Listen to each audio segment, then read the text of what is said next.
नमस्कार दोस्तों, मेरा नाम है पुखराज वैष्णव और हमने सुपर 7 चैनल पे आप लोगों के लिए एग्ज़ाम की हर प्रिपरेशन के लिए कंटेंट तैयार किया है। इसमें हम राजस्थान और इंडिया की जो भी चीज़ें हैं, राजस्थान हिस्ट्री हो गया, इंडिया हिस्ट्री हो गया, Rajasthan geography, India geography, all things जो भी सब्जेक्ट्स है वो कवर करेंगे। और मैं आपको आज पढ़ाने जा रहा हूँ जनरल साइंस। जैसा कि साइंस से मैंने देखा है अक्सर लोग डरते रहते हैं, मेरा खुद का अनुभव रहा है और मैं चाहता हूँ मैं जितना इजी वे में आपको पढ़ा सकूँ पढ़ाऊँ और आपको समझ में आए। तो चलो स्टार्ट करते हैं वीडियो विदाउट वेस्टिंग टाइम। मैं जनरल साइंस में आपको इस वे में अपना कवर करूँगा टॉपिक। जनरल साइंस जैसे आपको सबको पता है कि जनरल साइंस में बायो है, फिजिक्स है, केमिस्ट्री है। तो मैं अभी आपको बायो में जूलॉजी पढ़ाना चाह रहा हूँ। वैसे आपको पता है दोस्तों, बायो के 2 पार्ट हैं, जूलॉजी और बॉटनी। तो उसमें से मैं आपको जूलॉजी पढ़ा रहा हूँ आज। जूलॉजी में भी मैं जो जो टॉपिक कवर करूँगा वो आपको एक बार बता देता हूँ। जैसे पाचन तंत्र है, डाइजेस्टिव सिस्टम, परिसंचरण तंत्र है, श्वसन तंत्र है, तंत्रिका तंत्र है, अंतःस्रावी ग्रंथियाँ हैं, उत्सर्जन तंत्र है, कंकाल तंत्र, कोशिका, शरीर के जो मुख्य अंग है, पोषण और रोग। मोस्टली इन सब चैप्टर से क्वेश्चन आते हैं दोस्तों। तो आपको इनमें से जूलॉजी से कोई भी प्रॉब्लम नहीं आएगी अगर आपके एग्ज़ाम में कोई इनसे क्वेश्चन पढ़ा तो जहाँ तक मेरा मानना है, इनमें से अगर क्वेश्चन पढ़ा आपके लिए तो आप उसको गलत नहीं करोगे। तो चलो स्टार्ट करते हैं पाचन तंत्र से। आज का मेरा टॉपिक पाचन तंत्र रहेगा, तो इससे स्टार्ट करते हैं। वैसे पाचन तंत्र को मैंने दोस्तों डिवाइड कर रखा है, जैसा आपके सामने है। पहले मैं आपको बताता हूँ पाचन क्या है, पाचन तंत्र क्यों कहते हैं इसको, पाचन तंत्र के मुख्य अंग और उसकी विशेषताएं, कौन कौन से मुख्य अंग है पाचन तंत्र के। तो मोटा मोटा मैं आपको बता देता हूँ पहले क्या क्या है कंटेंट इसमें टॉपिक में। तो पाचन तंत्र के मुख्य अंग, उनमें आहार नाल हो गया, जिसको एलिमेंट्री कैनाल बोलते हैं। उसकी पाचन में सहायक जो पाचन ग्रंथियाँ हैं उनको कवर करना है हमें। तो आहार नाल में हम क्या क्या कवर करेंगे। वैसे पाचन हमारा मुख से ही चालू हो जाता है दोस्तों, तो हम मुख गुहा, ग्रास नली, आमाशय, आंत पढ़ेंगे, आंत्र, छोटे आंत, बड़ी आंत। और सहायक पाचन सहायक ग्रंथियों में हम पढ़ेंगे मुख में कौन कौन सी पाचन ग्रंथियाँ होती है, या जो सहायक ग्रंथियाँ होती हैं वो कौन कौन सी है, या बहिस्रावी ग्रंथियाँ हैं वो कौन कौन सी है। ठीक है। उसके बाद में हम पढ़ेंगे आमाशय में कौन कौन सी ग्रंथियाँ या कौन कौन से एंजाइम्स जो पाए जाते हैं जिनसे हमारा पाचन होता है। ठीक है। उसके बाद में हम यकृत के बारे में पढ़ेंगे, यकृत कैसे सहायक है पाचन क्रिया में, अग्नाशय कैसे सहायक है, जिसको पेनक्रियास बोलते हैं, अग्नाशय दोस्तों पेनक्रियास जिसको बोलते हैं। ठीक है। उसके बाद आंत्र में, छोटी आंत में कौन कौन से आंत्र रस पाया जाता है, जो उनमें कौन कौन से आंत्र रस है जो पाचन में सहायक है। तो इस वजह से मैं आपको ये अपना टॉपिक पाचन तंत्र कवर करूँगा। तो ठीक है दोस्तों, चालू करते हैं पाचन से। किसको बोलते हैं पाचन, पहले चालू करते हैं पाचन। तो क्या है पाचन दोस्तों, जैसे कि बताता हूं मैं आपको कि जटिल भोज्य पदार्थों को, जो भी हम भोजन करते हैं दोस्तों, तो वो जटिल अवस्था में होते हैं। तो जटिल भोज्य पदार्थों को सरल भोज्य पदार्थों में बदलना, यही पाचन है, with the help of enzyme और जल। ठीक है दोस्तों। तो एंजाइम और जल की सहायता से जटिल भोज्य पदार्थों को सरल भोज्य पदार्थों में बदलना, यही पाचन है। ठीक है। जो भी हम खाते हैं उनको सरल अवस्था में तोड़ देना है हमें एंजाइम और जल की सहायता से, वो पाचन हो गया आपका। तो पाचन तंत्र क्यों बोलते हैं इसको, पाचन तंत्र इसलिए बोलते हैं दोस्तों क्योंकि इसमें पाचन तंत्र क्यों बोलते हैं दोस्तों, क्योंकि इसमें शरीर के बहुत सारे अंग भाग लेते हैं, शरीर के बहुत सारे अंग भाग लेते हैं, इसलिए इसको पाचन तंत्र बोलते हैं। ठीक है। और ये चीज़ याद रखना दोस्तों, एंजाइम, जहाँ पे भी एंजाइम उपस्थित होगा शरीर के अंग में वहाँ पे पाचन होगा, अन्यथा पाचन नहीं होगा, पाचन की क्रिया नहीं होगी पूर्ण। तो इसलिए जहाँ पे भी एंजाइम पाया जाएगा वहाँ पे पाचन क्रिया होगी। तो आगे बढ़ते हैं। जैसे पाचन हो गया आपका, पाचन तंत्र हो गया, पाचन किसे कहते हैं, पाचन तंत्र किसे कहते हैं। पाचन हो गया आपको जटिल भोज्य पदार्थों को सरल भोज्य पदार्थों में तोड़ना with the help of enzyme और जल। ठीक है, आगे बढ़ते हैं कि पाचन तंत्र, पाचन तंत्र क्यों बोलते हैं, किस इसमें शरीर के बहुत सारे अंग भाग लेते हैं, इसलिए इसको पाचन तंत्र बोलते हैं। अब पढ़ते हैं आगे कि पाचन तंत्र के मुख्य अंग कौन कौन से हैं। तो पाचन तंत्र के मुख्य अंग हो गए आपके मुख गुहा, जो आपको बताया था दोस्तों। इसके वैसे मुख्य पार्ट दो ही हो गए, आहार नाल और दूसरा आपका हो गया सहायक पाचन ग्रंथियां। तो आहार नाल में हम पढ़ते हैं पहले मुख गुहा। ठीक है दोस्तों, तो मुख गुहा से हम शुरू करते हैं। मुख गुहा, जैसा कि मैंने पहले ही बताया दोस्तों आपको कि बक्कल कैविटी, मुख गुहा को वैसे इंग्लिश में बक्कल कैविटी बोलते हैं। तो बक्कल कैविटी से ही पाचन की शुरुआत हो जाती है। तो ये क्वेश्चन छोटे क्वेश्चनों में आ सकता है, डायरेक्ट पूछने वाले में फैक्ट में, कि पाचन की शुरुआत कहाँ होती है। तो दोस्तों आपको बता दूं, पाचन की शुरुआत मुख गुहा में, बक्कल कैविटी में ही शुरू हो जाती है। क्यों हो जाती है, इसका मतलब यहाँ पे कोई ना कोई एंजाइम पाया जाता है पक्का। तो इसमें हम देखते हैं मुख गुहा में लार ग्रंथियाँ पाई जाती हैं। लार ग्रंथियाँ पाई जाती है, लार ग्रंथियों की जोड़ी, इसमें 3 जोड़ी लार ग्रंथियाँ पाई जाती हैं। मुख गुहा में 3 जोड़ी लाल ग्रंथियाँ पाई जाती है, जो हो गई सबलिंगुअल, सबमैंडिबुलर और पेरिटोइड। दोस्तों थोड़ा मानता हूँ कठिन है याद करना, लेकिन अगर आप हो सके जितना इंग्लिश में ही इन नामों को या हिंदी में लिख लीजिए इनको, उतना बेस्ट रहेगा। जैसे सबलिंगुअल, ठीक है, सबमैंडिबुलर,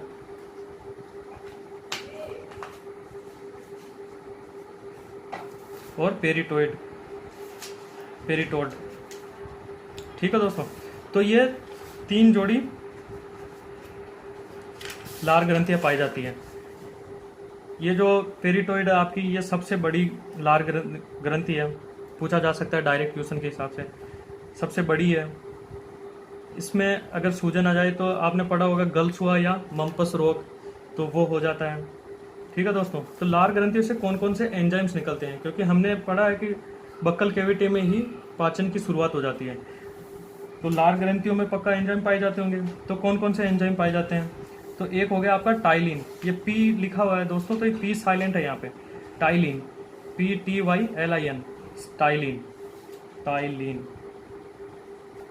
टाइलिन और लाइसोजाइम, ये 2 प्रकार के एंजाइम्स निकलते हैं। अब इनका काम क्या क्या है, जैसे टाइलिन क्या करता है ना दोस्तों, जो हम भोजन में कार्बोहाइड्रेट ग्रहण करते हैं, तो कार्बोहाइड्रेट को ये सरल बना देता है, कार्बोहाइड्रेट का पाचन कर देता है। कार्बोहाइड्रेट में जो भी स्टार्च, जिसको ये पॉली कार्बोहाइड्रेट है। वैसे बता दूं दोस्तों आपको कि कार्बोहाइड्रेट 3 तरह का होता है,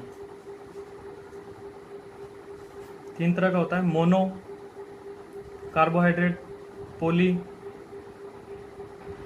कार्बोहाइड्रेट और एक di monosaccharide carbohydrate, disaccharide carbohydrate, polysaccharide carbohydrate. तो ये हो गए दोस्तों 3 तरह के कार्बोहाइड्रेट। ये आपको अलग से अगर याद करना चाहो तो वैसे एडिशनल आपको बता दिया, वैसे इससे कोई वो जरूरत नहीं है। तो क्या करता है टाइलिन, आपके कार्बोहाइड्रेट का पाचन कर देता है। सीधा सीधा अगर आपको डायरेक्ट पूछा जाए तो टाइलिन कार्बोहाइड्रेट के पाचन में सहायक है। और सबसे जरूरी बात, किस मुख गुहा में कार्बोहाइड्रेट का पाचन होता है, और किसी भी चीज़ का, जैसे प्रोटीन का पाचन यहाँ नहीं होता है, वसा का पाचन यहाँ नहीं होता है। ठीक है दोस्तों, तो ये चीज़ याद रखनी है कि हमें यहाँ पे पाचन होता है केवल कार्बोहाइड्रेट का। आगे बढ़ते हैं, टाइलिन का काम हमें समझ में आ गया। ये स्टार्च को माल्टोज में तोड़ देता है। जब हम मुख में खाने को जब बोलते हैं ना कि 32 बार चबाना चाहिए, जब उसको अच्छी तरह चबा लेते हैं ना, तो उसका स्वाद थोड़ा सा मीठा हो जाता है। क्यों दोस्तों, माल्टोज एक मीठी शर्करा है, उसको जब पूरा लार में सन जाता है, जो हम खाते हैं उसको वैसे बोलस बोलते हैं, जो लार में सन जाता है ना पूरा अपना ग्रास, तो उसको हम बोलते हैं बोलस। तो ये बोलस मीठा हो जाता है। क्यों हो जाता है, क्योंकि जो हम पाचन कर रहे हैं ना टाइलिन की मदद से कार्बोहाइड्रेट का, वो हम स्टार्च को माल्टोज में तोड़ रहे हैं दोस्तों। तो माल्टोज में टूटने पे माल्टोज एक मीठी शर्करा है जो कि हमारे भोजन को मीठा बना देती है। ठीक है दोस्तों, अब पढ़ते हैं लाइसोजाइम। लाइसोजाइम का काम ये है कि हम जो खाना खाते हैं उसमें हो सकता है बैक्टीरिया वगैरह आए। ठीक है दोस्तों, तो उस बैक्टीरिया वगैरह को हमारे मुख में ही खत्म कर देता है लाइसोजाइम। क्या कमाल का शरीर बनाया है भगवान ने यार, देखो बैक्टीरिया को यही खत्म कर दिया है। इसके अलावा मुख में क्या पाया जाता है आपको पता है दोस्तों? दांत पाए जाते हैं अपने पास, जीभ पाई जाती है। तो इनको हम अलग से पढ़ेंगे। शरीर के अंग जो हमने टॉपिक लिया था यहाँ पे, तो मुख्य अंग, उनमें हम पढ़ लेंगे इनको, दांत को, जीभ को, और भी जो शरीर के मोटे मोटे अंग हैं उनको सबको इसमें कवर कर लेंगे दोस्तों। तो हम दांत और जीभ बाद में पढ़ लेंगे। आगे बढ़ते हैं। मुख गुहा में अपना भोजन बोलस के रूप में हो गया है। अब वो जाएगा ग्रास नली में। यहाँ पे केवल बस एक ही चीज़ ध्यान रखनी है कि टाइलिन की मदद से कार्बोहाइड्रेट का पाचन होता है। और उसमें कौन कौन सी ग्रंथियाँ होती है, कितनी जोड़ी होती है? 3 जोड़ी, मतलब 6, संख्या में 6 हो गई है। सब बाइलिंगुअल, सब मैंडिबुलर, पेरिटोइड, ये तीनों हो सकता है डायरेक्ट पूछ ले कौन कौन सी लार ग्रंथियाँ पाई जाती है। तो ये एक बार इनको याद कर लेना। सबसे बड़ी पेरिटोइड होती है, इसमें सूजन से मम्पस या गलसुआ नामक रोग हो जाता है। ठीक है, टाइलिन की मदद से आपने पढ़ ही लिया। लाइसोजाइम क्या करता है? बैक्टीरिया को मारता है। ठीक है दोस्तों, तो आगे बढ़ते हैं। मुख गुहा के बाद में हम पढ़ते हैं ग्रास नली। ग्रास नली में कोई भी एंजाइम नहीं पाया जाता दोस्तों। तो इसका मतलब ग्रास नली में पाचन भी नहीं होता है। जहाँ एंजाइम नहीं है, मैंने बताया ना दोस्तों आपको कि जहाँ एंजाइम बहुत ज़्यादा इंपॉर्टेंट है पाचन क्रिया में, डाइजेशन में बहुत ज़्यादा ज़रूरत पड़ती है इसकी। अगर जहाँ पे भी पाचन एंजाइम नहीं है उपस्थित, वहाँ ये मान लेना पाचन नहीं हो रहा है। ठीक है दोस्तों, तो यहाँ क्या होता है फिर ग्रास नली में? ग्रास नली क्या करती है? आपकी जो बक्कल कैविटी है, मतलब मुख गुहा, उसको क्या करती है? कनेक्ट कर देती है। बस किससे? आपके आमाशय से, स्टोमक से कनेक्ट कर देती है। स्टोमक से कनेक्ट हो गया बक्कल कैविटी, किसकी मदद से? ग्रास नली से। ठीक है, ग्रास नली से। तो यहाँ पे कर्माकुंचन गति होती है दोस्तों। एक चीज, कर्माकुंचन गति क्या हो गई कि ऊपर से आपका नीचे की तरफ खाना बढ़ता है, वो भी धीरे धीरे। यहाँ पे श्लेष्मा, जिस पढ़ा होगा आपने, तो श्लेष्मा या म्यूकस, म्यूकस तो इसका स्राव करती है दोस्तों। तो ये स्राव होने से खाना आपका इजी वे में स्टोमक तक पहुंच जाता है दोस्तों। तो अपना खाना अब आमाशय में आ गया है। अब आमाशय में क्या होता है दोस्तों, पढ़ते हैं इसमें।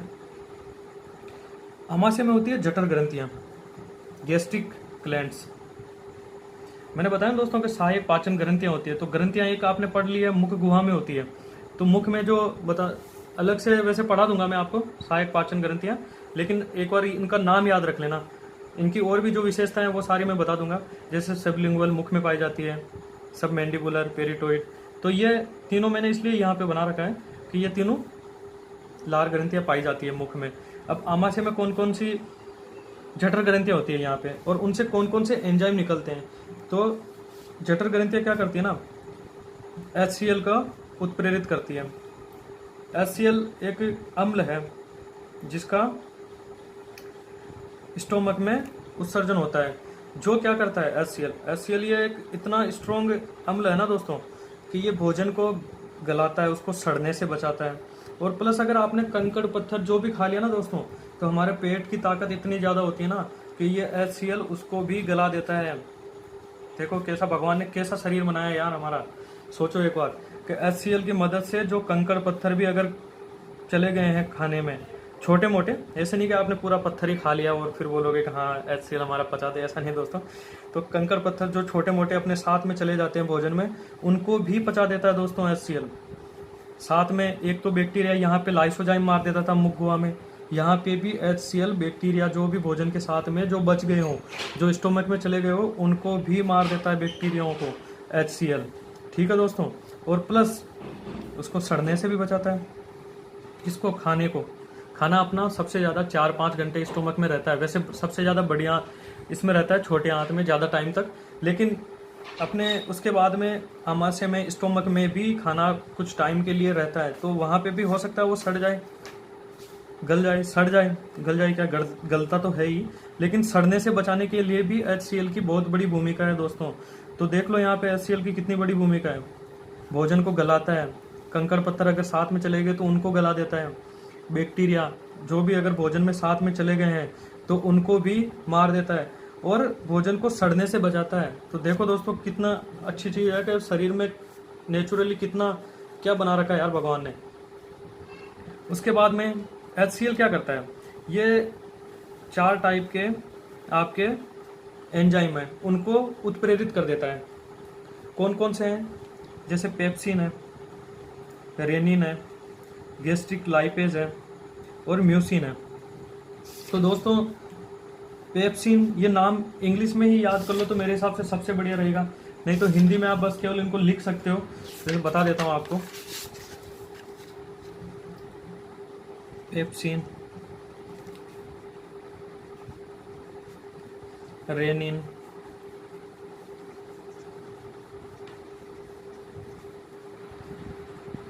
गैस्ट्रिक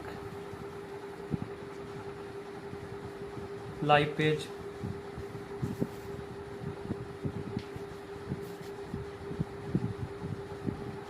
और म्यूसिन।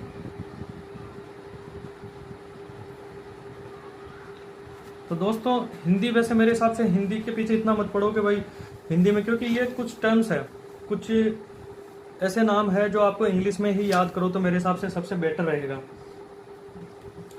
पेप्सिन, जैसे पेप्सिन याद कर लो थोड़ा, 4-5 बार अगर पढ़ोगे 3 तो याद हो जाएगा। रेनिन, गैस्ट्रिक लाइपेज और म्यूसिन। अब इनके देख लेते हैं दोस्तों, इनके काम क्या क्या है। जैसे पेप्सिन क्या करता है ना, आपके शरीर में जो आप खाने में प्रोटीन वगैरह ले रहे हो, प्रोटीन वगैरह खाते हो, तो उसका पाचन करता है। प्रोटीन का पाचन, हाँ सीधा सा क्वेश्चन आपको पूछा जा सकता है एग्जाम में कि प्रोटीन का पाचन आमाशय में या आपके पेट में, स्टोमक में कौन करता है, तो पेप्सिन एंजाइम आपके प्रोटीन का पाचन करता है स्टोमक में। रेनिन क्या करता है, अब रेनिन का कार्य ना, हम जो दूध पीते हैं दोस्तों, तो दूध का पाचन करता है ये रेनिन, ठीक है दोस्तों। गैस्ट्रिक लाइपेज ये क्या करता है ना, हल्का सा थोड़ा सा जो वसा का पाचन हमारे पेट में करता है गैस्ट्रिक लाइपेज, ठीक है दोस्तों। गैस्ट्रिक लाइपेज हमारे वसा का पाचन करता है। अब म्यूसिन क्या करता है, तो जैसे दोस्तों मैंने बताया आपको HCl क्या करता है, आपका कंकड़ पत्थर को गला देता है, भोजन को गलाता है। तो दोस्तों हो सकता है ना वो स्टोमक की जो अंदर की आंतें हैं, जो उसकी परत है, उसको भी गला दे। तो उसको गलाने से बचाने के लिए ये क्या करता है ना, म्यूसिन, जब HCl अपना स्रावित होता है दोस्तों, उसी टाइम स्टोमक के अंदर परत बना लेता है,